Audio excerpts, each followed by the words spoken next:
కామారెడ్డి జిల్లా సాబ్దీపూర్ గ్రామంలో విషాదం చోటు చేసుకుంది. తనకు ఉన్న 26 గుంటల భూమిని కబ్జా చేస్తారని రైతు కృష్ణారెడ్డి మనస్తాపానికి గురయ్యాడు. దీంతో అధికారులకు ఎన్నిసార్లు ఫిర్యాదులు చేసినా పట్టించుకోవడం లేదని వాపోయాడు. దీంతో చేసేదేమీ లేక పురుగుల మందు తాగి ఆత్మహత్య చేసుకున్నాడు. కాగా రైతు ఆత్మహత్యకు ముందు సూసైడ్ నోట్లో తన చావుకు కారణమైన వారి పేర్లను కూడా రాసి బలవన్మరణానికి పాల్పడ్డాడు.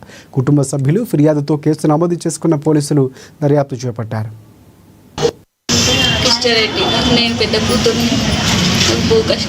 భూమి మాకు 2 ఎకరాలు ఉంది. ఒక్కొక్క ఎకరం మా చెల్లికి ఇచ్చిన.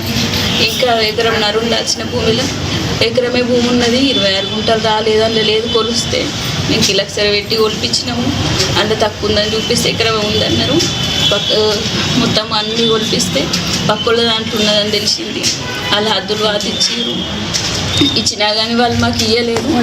ఆ టెన్షన్లోనే మా నాన్న పిల్ల సూసైడ్ చేసుకొని చచ్చిపోయి ఇప్పుడు అద్దుల్ని వాదిరు కానీ వాళ్ళు ఇయ్య అంటున్నారు. మా చిన్నమ్మ కొడుకు, మా చిన్నమ్మ కొడుకు 4 కొడుకులు. ఇలా 2 ఆయన చనిపోయిన కృష్ణారెడ్డి. ఆయనకు 2 ఎకరాలు అంటే 2 ఎకరాల ల్యాండ్ ఉండే.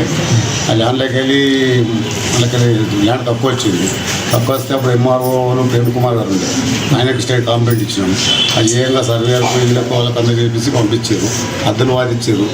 ఒక ముస్లిం అయిన పేరు ఆయన దాంట్లో కొంత వెళ్ళింది, కొంత 90 దాంట్లో వెళ్ళింది, ఇంకోటి 3 అయిపోయారు. 3 దాంట్లో వెళ్ళింది ల్యాండ్. అద్దెలు వాదించారు. వీళ్ళు అర్జెంట్గా వీకేసారు. ఇంకా సరే ఏంటంటే నెట్వర్క్ లేదు. అన్నంలో నెట్వర్క్ లేడీస్ ఉంటారు పిల్లలు పిల్లవాళ్ళు. ఏం చేస్తామో దాన్ని ఏం చేసుకుంటే ఒకసారి స్టే కూడా వేసుకుని అమ్మడు. ఆ విషయం బాగా సీరియస్ అయింది.